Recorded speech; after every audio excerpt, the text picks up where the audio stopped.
This is a tale of courage and pluck and the do-or-die spirit of youth. It reads very much like fiction, but the strange part of all is the truth.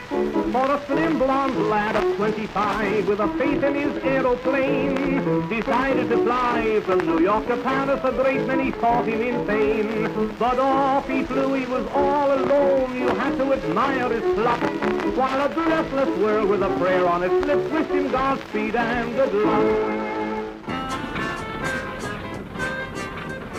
Call it courage, bravery, or downright guts. The Roaring Twenties revealed what we most valued in ourselves in an era when heroes showed no fear and at times no constraint. It's fitting that the Goodyear blimps would rise to the occasion. Symbolized by the idols of the day, Charles Lindbergh and Amelia Earhart, taking their spirit of adventure, their leap of faith, and demonstrating the ability to create a lasting legacy in the hearts and minds of the American public.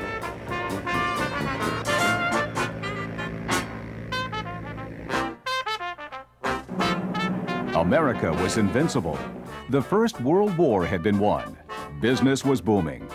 People were hitting the road in record numbers and driving the success of the Goodyear Tire and Rubber Company. Headed by a forward-thinking leader, P.W. Litchfield, Goodyear and its employees enjoyed the lion's share of the Roaring Twenties. Always an entrepreneur, Litchfield acquired the patents of the German Zeppelin Company, allowing him to secure the technology of early airship design and coaxed the company's chief engineer to join the newly formed Goodyear Zeppelin Company. Dr. Carl Arnstein, who would prove an invaluable player in the Goodyear blimp legacy, agreed to Litchfield's offer, bringing with him 12 German-born technical experts to continue a process of airship development that had been initiated for World War I efforts. Having a fascination for air travel and a keen sense of promotional prowess, Litchfield found ways to elevate his interests, on the ground as well as in the air. He decided that his company should have a blimp of its own, and so he commissioned the Pilgrim, Goodyear's first promotional blimp. Christened in 1925 by Litchfield's wife Florence, the Pilgrim would begin a crusade of design and display.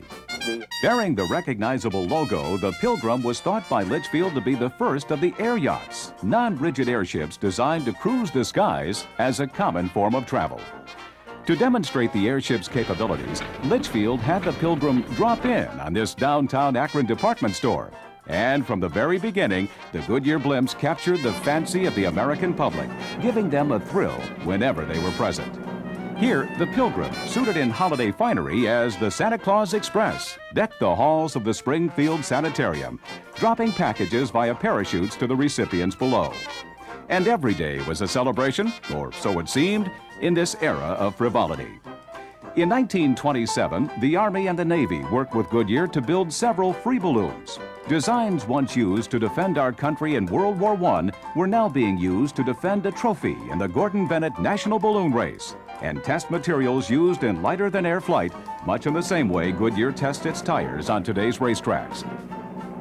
In 1928, the Navy approached Litchfield with a need for an aircraft carrier, one that would not be a ship at sea, but a ship in the air. And of course, Goodyear's captain responded. But in order for his company to build the great airships, first a giant hangar called the air dock must be built in Akron, Ohio. From its groundbreaking on November 4th, 1928, it took over 1 year to construct. The mammoth structure compared in this publicity photo to the American Falls was large enough to accommodate 7 football fields, or as shown in this early animation, the entire Washington Capitol building.